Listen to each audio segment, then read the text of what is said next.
Hello everybody, this is 15 overrated board games that you must avoid.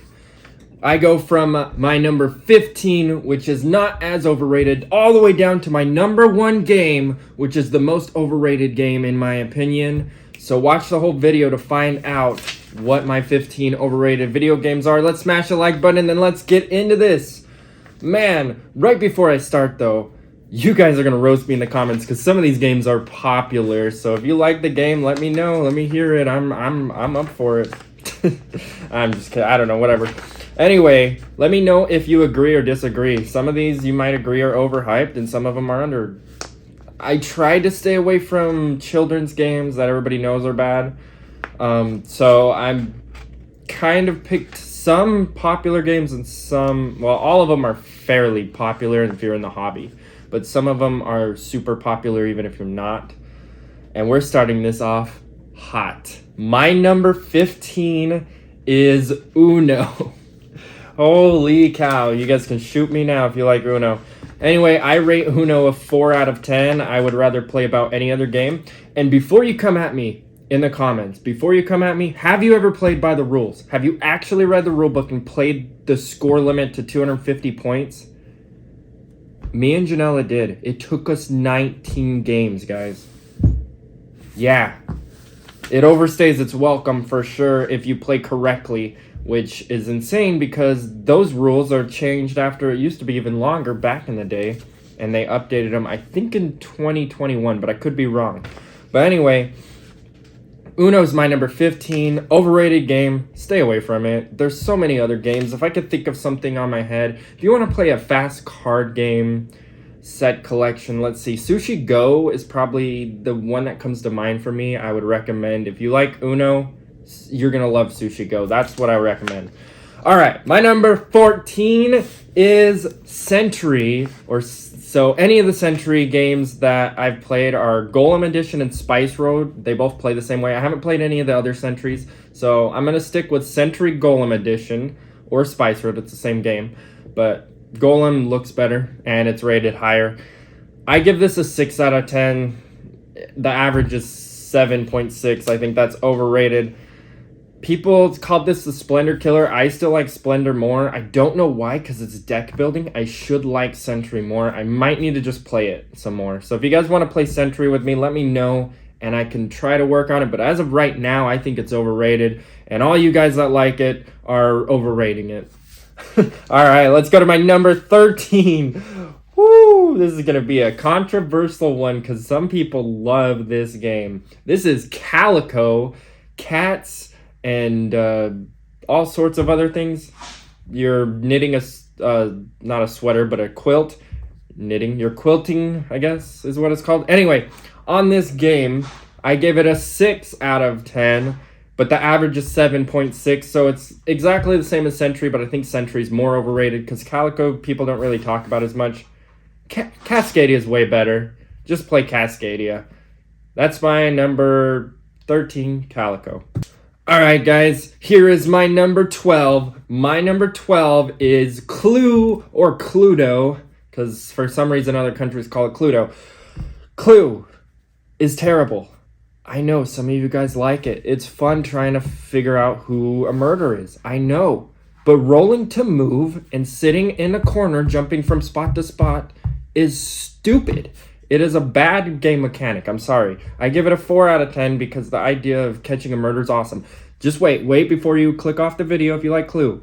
There is Deception Murder in Hong Kong if you want to play one where one of you guys are the killer trying to deceive people. And there's Mysterium. Those two games are way better than Clue. And I've played with people that Clue was their favorite game. I've taught them these other ones. It's now their favorite game. People love Deception Murder in Hong Kong.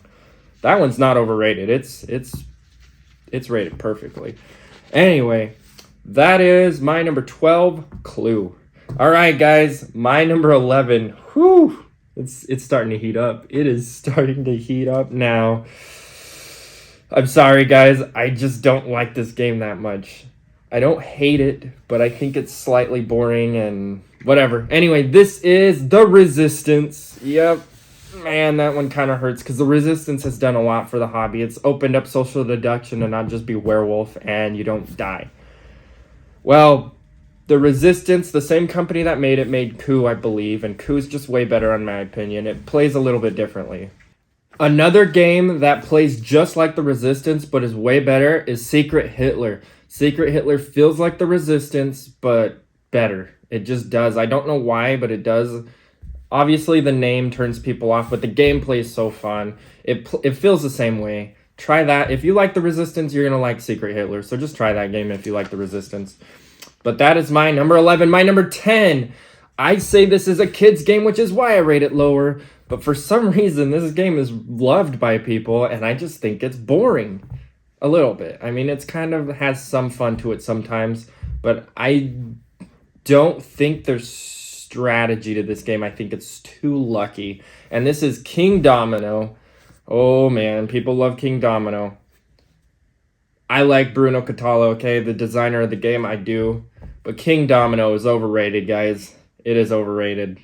And there's so many other tile placement games that are better, in my opinion. You got Cascadia, which I already brought up earlier, and Carcassonne. Those two are good enough, and they're both better, in my opinion, than King Domino. And you can play Carcassonne and Cascadia with kids about the same ages as King Domino. So why even play King Domino? I don't know. But that's my number 10. My number 9. Oh, this one, either people have not played the game or they love it. I might be in the minority of this one. Well, no, maybe not. Anyway, it's got an average of 7.4. I give it a 5 out of 10. And I feel like I'm being generous because this game makes me mad when I play it. This is Stardew Valley, the board game. Stardew Valley is an online game you can play on the computer with your friends where you have a farm and stuff. Well, anyway, they made a board game version of it. And it's a cooperative board game where you're trying to do 4 goals, and I think it's get 6 different buildings or something before the end of the game. And it is so hard. The game is made for 4 players, I think, because if you're playing less than 4 players, it's impossible because you only have a few turns you can do. I tried this game solo and wanted to cut off my foot afterwards. Like, it was painful. There's too much luck, and then the ability that you get, you kind of want to just keep doing it because you're better at it than other people. So it's like, well, I picked the miner, so I better mine until we beat that goal. So it's like, you know, it's not as good as people think. It isn't bad. It isn't a bad game, but it's definitely overrated, guys. And I'm standing on that one because I've tried this one over and over, and I just don't like the game. I don't know why, but that's why. Anyway, my number 8 is Jaipur. Jaipur is a 2-player only game where you are either getting camels to trade camels for other cards, but it's kind of like Splendor in a way. You're getting gems, and then you're trading gems. Well, not just gems. It feels like gems because it's little chips just like the poker chips for Splendor. Not as good quality. But anyway, you are getting resources and then selling them for money or whatever. I don't know why I don't hate this game at all. I think it's okay, but I think it's overrated. And there's so many other 2-player games that I would rather play. If you like that, Splendor works at 2 players. If you like the head-to-headness, 7 Wonders Duel is really good. And there's just so many other games I'd rather play than Jaipur. And Jaipur's really rated highly. And I just don't ever want to play it. I think it's overrated. So that's my number 8. My number 7, I argue, is not even a game. It is literally I Spy with cards, it feels like. This is Micro Macro Crime City. I give it a 5 out of 10. The average is 7.5. So yeah, we're getting into some overrated games now. And Micro Macro Crime City won the Spiel des Jahres award, I believe in 2021 or 2020. I don't remember what year, but it was not healthy. I don't understand why they're giving awards to a lot of these games when there's other ones that people love. Like, the last few years have been weird. But anyway, that could be a topic for another day, actually. That's a good idea. Top 10 overrated games or over-awarded or something. Anyway, that is my number 7, Micro Macro Crime City. If I wanted to give you a hint of what to play, I don't know because that doesn't feel like a game. You play like 8 scenarios and you're done. It's a piece of paper. It's just gross. Don't even get that game. I know it might be fun the first time you do it, but it's just like an apples to apples ripoff. It doesn't feel like that, but I'm just saying it's one of those games that you play once, you have fun, then you throw it, or you forget about it, or you don't want to play it anymore. That's Micro Macro. It was fun, and then it was done. All right, guys, my number 6 is Hive. Hive, I give a 5 out of 10, but the average is 7.7. It is overrated.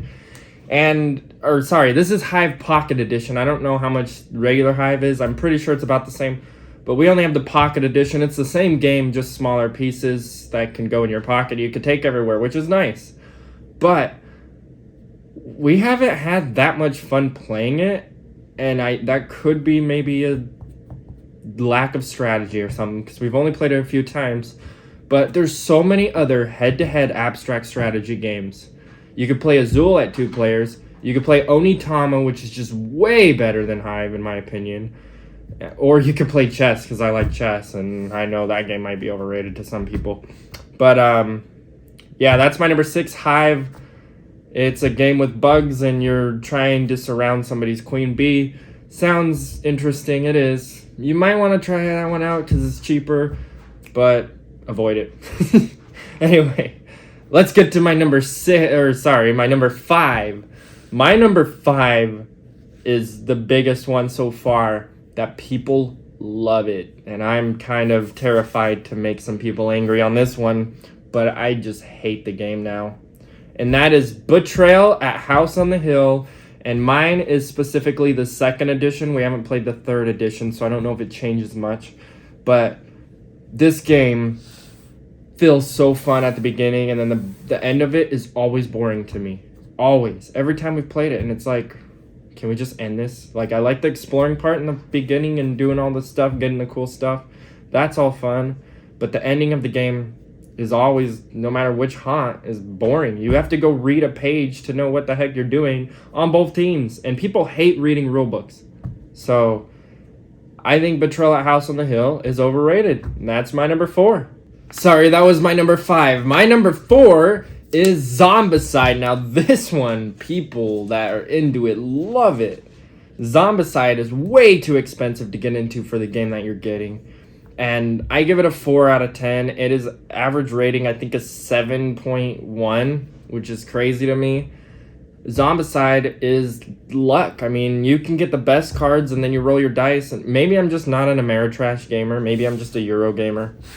But I do like some Ameritrash games. But anyway, Zombicide, just, it feels painful to play. I don't know why. Every time we've played it, it's been like, meh. And that, Janella agrees, so I know I'm not the only one. But our game group, this is like their favorite game to play, so now they go play it and we don't. So if they ever want to play that, we're like, all right, we got some 2-player games. But yeah, that's my number 4, Zombicide. My number 3 is an old one, but I got a reason why I rate this so lowly. I give this a 3 out of 10 because I just don't want to ever play it again. And this is Scrabble. Scrabble's rated 6.3 on average, which just is overrated in my opinion. That means it's an okay game. Scrabble is not an okay game. It is a bad game. And the reason why Scrabble is bad isn't because it's spelling or any of this other stuff. I mean, you're locked into English or whatever language you're playing, I guess. But it's the analysis paralysis. This game takes way too long between turns for what it is. Every time we've brought it out, we're like, that sounds fun. Let's go play Scrabble. We get bored after both of us take a turn, me and Janella. And that's at 2 players. If I played this at 4 players, I'd be bashing my head on the wall. So I don't understand why people like this game. There's so many other games that I've heard of, but I haven't played yet, like Werewords or Paperback, that have words in it, if you like the spelling and stuff, that I heard are way better. In fact, I heard Paperback was really good. If you like Scrabble and you want a game that's actually fun, check out Paperback. I haven't played it yet, but that's one I'm willing to learn also. But yeah, Scrabble is gross. My number 2 is Wavelength. Oh man, I feel like I just got shot in the comments for this one.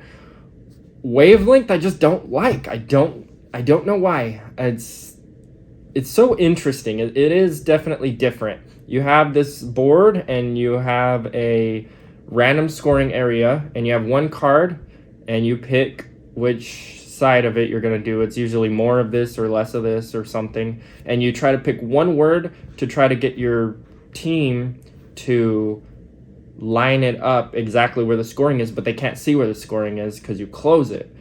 Sounds fun, but man, this game, me and Janelle were not good teammates very well. We got beat. Maybe that's why we didn't like it, but I think I'd be willing to try this one again. But at the moment right now, it is overrated and not worth the hype in my opinion. I don't know. We give it a 4, or I give it a 4. I think she likes it more than I do. And then the average is 7.3, or so I think it's overrated. All right, my number 1. You think the Zombicide crowd is going to come at me? This crowd is really going to come at me.